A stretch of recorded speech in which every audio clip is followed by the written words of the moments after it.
¿Qué tal? ¿Cómo va? Soy Luis Formayano y te doy la bienvenida al programa 717 de Susurros en tus oídos. 17 años en el aire de Radio Sónica, el programa más antiguo de la radio, y desde hace ya 6 años dedicado a fomentar y promover las producciones de teatro independiente que, como siempre te digo, la reman en dulce de leche. Por eso este espacio.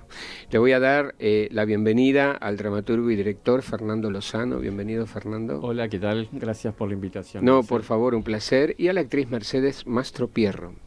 Encantada, buenas noches, tarde-noche, muchas gracias. Por favor, un placer tenerlos. Vamos a estar hablando de Melodía Equivocada, una obra que vi que se estrenó este pasado viernes en la tertulia Espacio Teatral. Y bueno, me gustaría, Fernando, que me cuentes un poco cómo gestaste la idea de esta historia. Qué buena pregunta. Mira, en realidad yo... si te cuento la realidad de la historia, es como que yo tenía 50 años en ese momento y trabajaba en una empresa hacía tiempo, me quedé sin trabajo y podía entrar en una depresión profunda o podía hacer catarsis, digamos, escribiendo. Entonces había un tema que tenía que ver con los 50 años y con estar con esa situación en la vida en la cual... ¿Viste? O sea, no querés seguir haciendo lo que venís haciendo y te estás planteando nuevas cosas.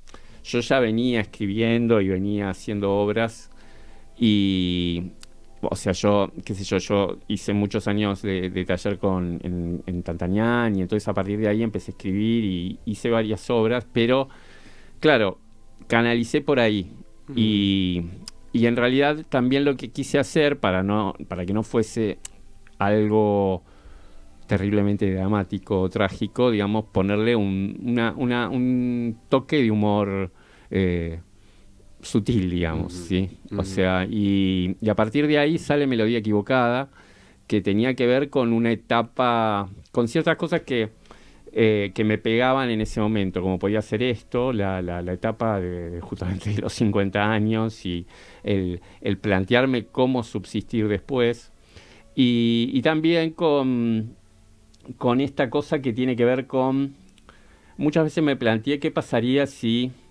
estando ante una situación imprevista, como puede ser o sea, que me ocurriera algo en un lugar que no fuera el correcto, ¿entendés? Es decir, yo a veces me planteaba, ¿qué pasaría si yo, estando en este lugar, ¿no? De golpe me pasa algo? ¿Cómo, no sé, a veces uno no está en los lugares correctos o en los lugares que la gente cree que uno suele estar? Y bueno, entonces hice un collage con todo eso y salió Melodía Equivocada. Más o menos viene por ahí el tema. Bien. Y Mercedes, ¿cómo llegas vos a la obra? Bueno, en realidad, pospandemia, yo trabajé con Pablo. Ya esta es la tercera hora que trabajo con Pablo. Fer nos vino a ver a Los Asilentes, o sea, me conocía de ahí. Ya habían tenido otras músicas, actrices en el camino. Bueno, y me hablaron de la obra, me mandó el texto, y hay algo del texto que a mí me convocó mucho, de alguna manera. Yo le decía a Fer y a los chicos, ustedes o vos decías, ¿no? Se sabe un poco más de este personaje, en realidad la historia está escrita en base a ellos dos. Y yo tenía que crear la esposa de este hombre. Que se iba a crear este hombre a partir de ellos. Claro. Entonces, al principio yo estaba como yendo y viniendo para ver qué se armaba. Y la verdad, la conocí a Julia acá, que es muy divertida, pero muy divertida, súper laburadora, y se armó algo muy lindo, y felices. Felices los tres. Sí, además, bueno, tu personaje, no vamos a develar qué es lo que pasa, pero de alguna forma soporta un peso dramático, especialmente, ¿no? en las escenas finales, que entendemos un poco lo que es el desconsuelo, tal vez, ¿no? Sí, yo creo que lo hablamos algunas veces. Son 3 personajitos muy desolados, cada uno en lo suyo, en su historia. Sí, hay algo del desgarro de esta mujer que parte de la duda, que es un poco lo que decía Fer antes, que es algo que todos de alguna manera me parece que en algún lugar tenemos y convocamos de alguna forma. Y es difícil a veces cuando ellos dos son divertidos. Yo me reía cuando los veía ensayar. Bueno, el mío es un poco más dramático. Sí, claro. ¿Cómo vos como director, cómo lograste,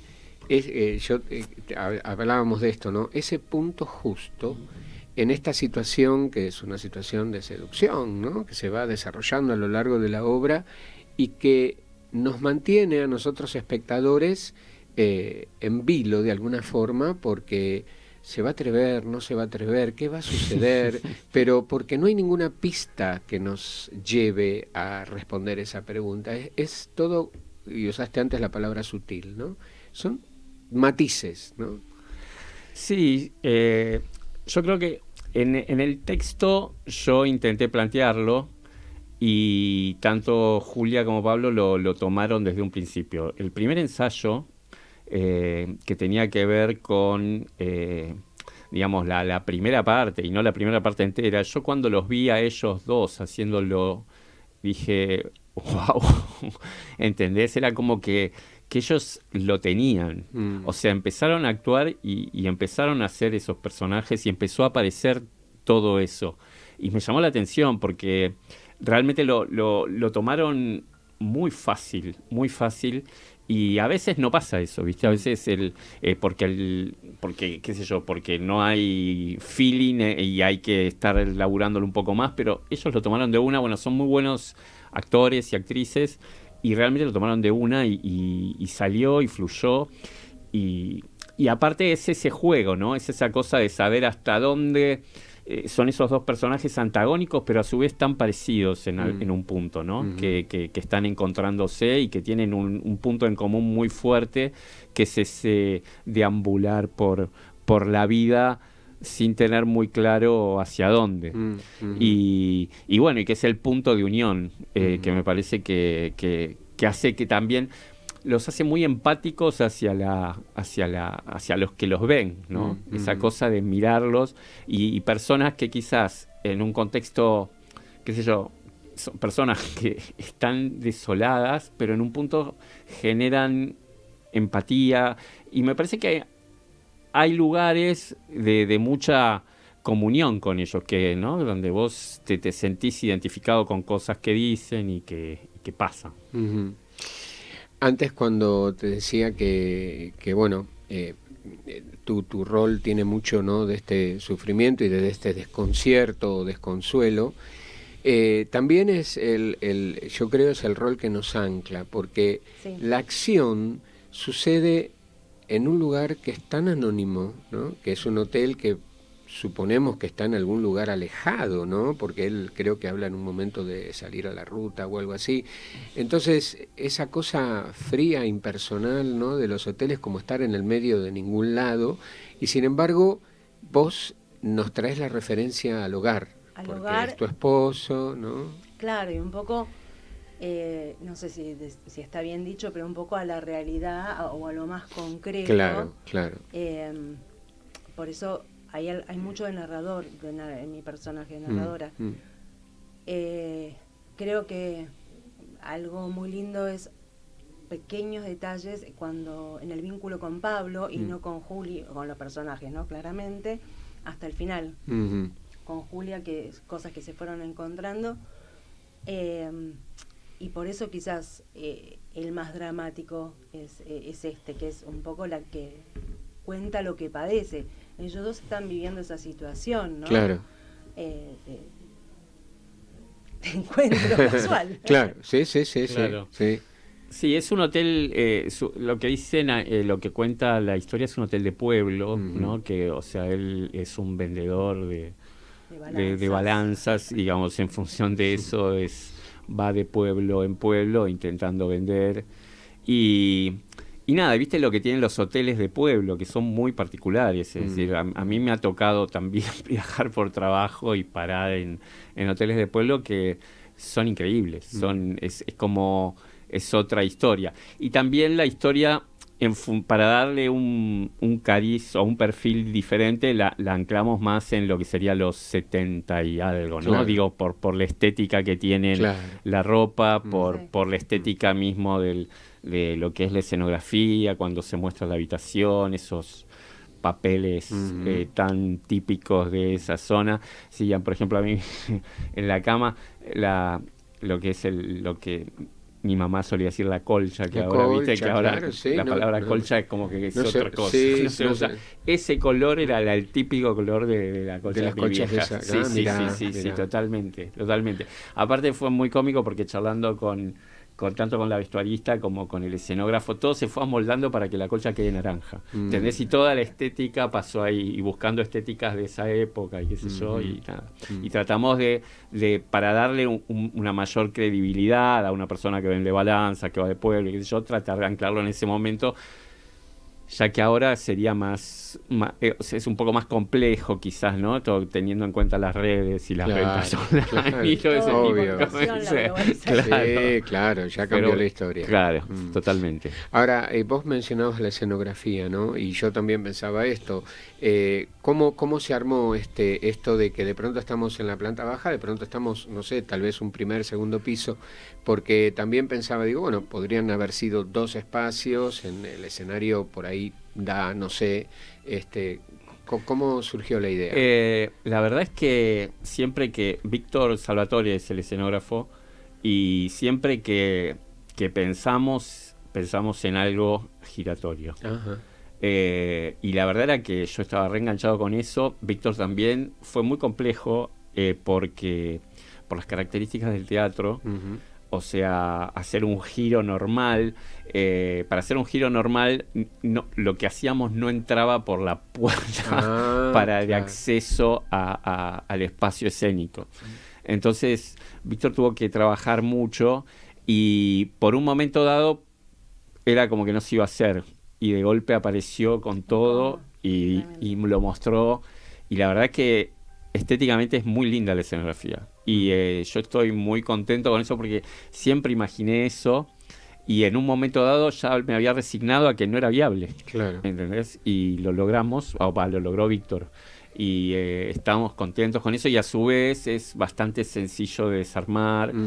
Pero... Y da una cosa diferente, ¿no? Porque...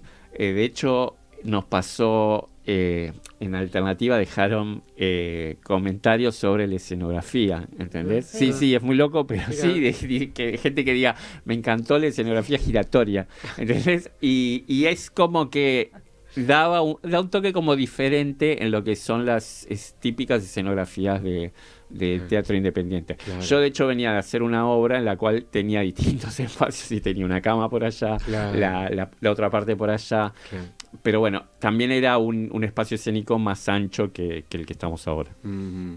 ¿Cuánto tiempo de ensayo tuvieron? A ver, los chicos arrancaron un poco, antes de la pandemia empezaron con la lectura, solo una lectura. Sí, nosotros, un poco lo contaba el otro día, nosotros la idea era ensayar, estrenar en septiembre del 2020 en el Teatro del Borde, teatro que ya no existe como teatro y que, bueno, fruto de la pandemia y otras cosas. Bueno, ahí nosotros... cuando íbamos a empezar a ensayar se cortó por pandemia, hicimos un ensayo, no un ensayo, sino nos juntamos a hacer una lectura. Pablo y Juli. Ahí. Pablo, Juli, yo, y había otro personaje porque yo inicialmente había imaginado que la persona que hiciera el personaje que hace Mercedes tocara el piano. Pero tuve ciertos problemas para poder hacer confluir esas dos cosas. Entonces, finalmente se separaron y hay un pianista y está Mercedes. Y estoy yo. Y bueno, y lo del Zoom, hicimos la lectura por Zoom y yo lo que me di cuenta era que si intentaba seguir con eso, se moría todo, porque era un embole. Claro. En la realidad, era muy aburrido, ¿entendés? Y bueno, entonces se cortó. Y después, bueno, nos pasó de todo, a Julia, a mí, a Pablo. Y recién el año pasado, ponele en julio. ¿En julio? Yo los busco a ellos en julio. Y creo que vos te debes haber sumado en, no sé, en septiembre, por más ahí. o menos, sí. Por ahí. Más para fin de año. Yo los busco en julio, ella se suma, ponele en septiembre, ensayamos hasta fin de año y después retomamos este año en febrero. Y nos mandamos. Sí. Así fue. Así fue. ¿Y cómo es esto de, bueno, Pablo y Julia interactúan todo el tiempo, pero vos... Yo no, a mí eso me costó muchísimo. Ajá. Digo, yo soy muy de trabajar con el otro, me gusta. Con Pablo hicimos una obra de texto larguísimo, otra pareja, rotísima. Y siempre esto de tomarnos el uno con el otro es bárbaro, con cualquier actor, ¿no? Y al principio también la búsqueda fue un poco hacia dónde iba este texto, además de que contaba, que eso quizás estaba más claro. Y aparecieron estos acercamientos que también ayudaron a contar el vínculo. Y creo que lo aclaraban, o sea, y potenciar un poco esas pequeñas gotas de amor, de belleza o de cariño, ayudan a todo lo que viene como contraposición, ¿no? También. Estoy tratando de hablar sin contar nada. No sabes lo que me cuesta. No, pero está perfecto. Me vas avisando, me tapas la boca. Está perfecto. Y quiero decir algo. No develaste nada. Confío plenamente en vos. Y en esto, lo voy a decir, me voy a parar. No, y hablo por todos, quiero que lo sepas. Tiene una paciencia este hombre. Digo, yo soy una virginiana casi de libro, que pregunta todo, después lo rompo todo, pero y él me dice, no, todavía no sé, y yo, claro, no, claro. pero ¿y esto? No sé, yo. Claro. Y él esperó y vio y salió. Ella tenía preguntas que yo todavía no tenía las respuestas. Claro. Porque, soy muy pregunta. Porque el texto contaba una cosa, pero bueno, teníamos que llegar a ese momento y ver qué pasaba en ese momento. Y lo fuimos encontrando, digamos, encontramos puntos de contacto justamente para que ella no quedase solamente en un decir y que en un punto empezase a generar vínculo con, digamos, con su pareja ahí. Entonces empezamos a lograr ese tipo de cosas que a ella le servían y que también le hacía ganar a la obra, porque si no ella quedaba como una simple, solamente relatando, y necesitábamos que le pasaran cosas. Y entonces empezamos a trabajar con eso, que yo creo que eso, como con toda la obra, todo se va a ir todavía modificando y adecuando aún más, y ¿no? Ajustando, claro, con funciones más. Claro, totalmente, que se va a ir ajustando más. Pero bueno, un poco fue eso, ¿no? Es complejo el personaje de ella, porque digamos, yo el personaje, los otros dos personajes yo los tenía y tenía esa historia la tenía, ¿entendés? Pero yo sabía que tenía que cruzarla con algo, porque con esa historia sola no me alcanzaba. Y de hecho tuve ese texto solo, sin ella, digamos, bastante tiempo.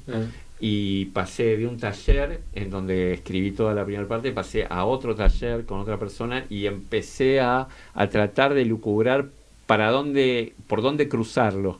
Y lo crucé por donde lo crucé, pero digo... entonces, eso también necesitaba que esa unión se diera realmente, y creo que lo conseguimos.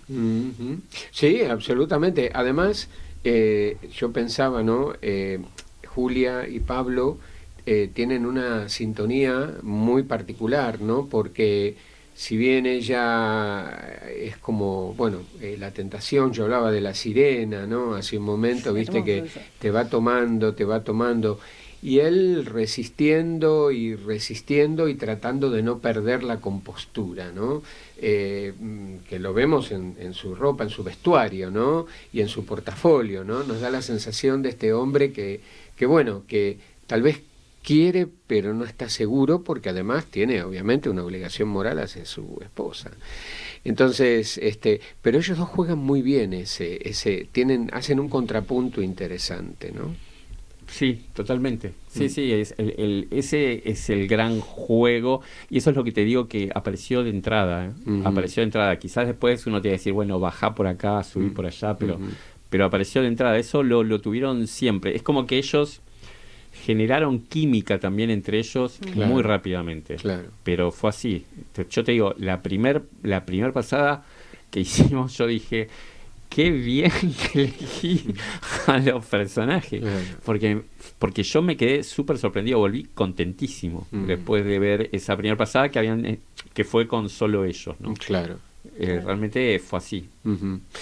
Entonces, bueno, cuéntenme el equipo completo, cómo está compuesto. Bueno, Pablo Mónaco, Julia Funari. No, pero iba a decir el nombre del personaje, perdón, Mercedes Mastropierro, el señor director, Fernando Lozano. Y el pianista, que es Sergio Lozano, que es mi hermano. Mira. Es un coequiper tremendo, es un genio. Sí, un personaje importante, y que vino a ponerle música a la obra. Y Euge. Y la asistente Eugenia Rosas, y después, bueno, lo que te dije antes, la Paula Molina es la vestuarista, Víctor Salvatore es el escenógrafo, y como una colaboración especial, Cinta Miraglia hizo el diseño lumínico, como una buena onda para con nosotros. Claro. Hizo eso. Así que no, estamos contentos realmente con cómo quedó y con toda la estética de la obra, más allá de más allá del texto y de los actores y de todo. Es como que estamos contentos y bueno, aparte particularmente me pasó a mí de que queríamos estrenar en septiembre del 2020 y finalmente concretarlo 3 años después. Es un montón, y la verdad que el viernes tenía como una sensación de felicidad plena, ¿viste? Donde nos fuimos primero, bueno, por el horario nos fuimos a comer, a donde podíamos comer, porque viste que no es fácil cuando salís. La post-pandemia nos dejó con las cenas más temprano, y era como que no quería, volví a casa y no quería acostarme, ¿viste? Era como que quería que durara un poco más. Era como que quería que durara un poco más, porque sí, realmente estaba muy feliz el viernes, muy feliz el viernes. Bueno, eso se va a sostener porque... Porque seguimos. Claro, por supuesto. Esto recién empieza. Recién arranca. Esta melodía equivocada recién comienza. Bueno, yo le quiero mandar un saludo muy grande a Julia Funari, a quien, bueno, la veo ya desde hace años en el teatro. A Pablo no lo conocía, no recuerdo haberlo visto, tal vez lo vi en alguna otra producción. Y esto va los viernes a las 22 horas en la Tertulia Espacio Teatral, que está en Gallo. Al 800. Al 800. 1 cuadra y media de Avenida Córdoba. Sí. O sea que salís de ahí, sí, puede ser un poco difícil, pero hay 2 o 3 lugares en los que se puede comer. No los voy a nombrar, pero... Sí, sí, se consigue comer. Y sí, más yendo para la parte más cerca del Abasto, hay muchos espacios por ahí. Claro. Bueno, muchas gracias, Fernando Lozano. Gracias a vos por invitarnos. Si querés sortear un par de entradas para la gente que te escucha y que se quiera aprender. Fantástico, cómo no. Así que después me decís. Sí, tienen que llamar al 15-226 27728 y dar su nombre y su número de documento, ¿sí? Así que los 2 primeros llamados se llevan 2. Sí, ¿Está bien? Sí. Bueno, perfecto. Los 2 primeros llamados se llevan 2 entradas. Por favor, no dejen de ver esta obra. Muchas gracias, Mercedes Mastropierro. Muchas gracias por invitarnos. Y bueno, un largo camino para esta melodía equivocada, ¿eh? Muchas gracias. Bueno, gente, no se vayan, ya seguimos. Cuando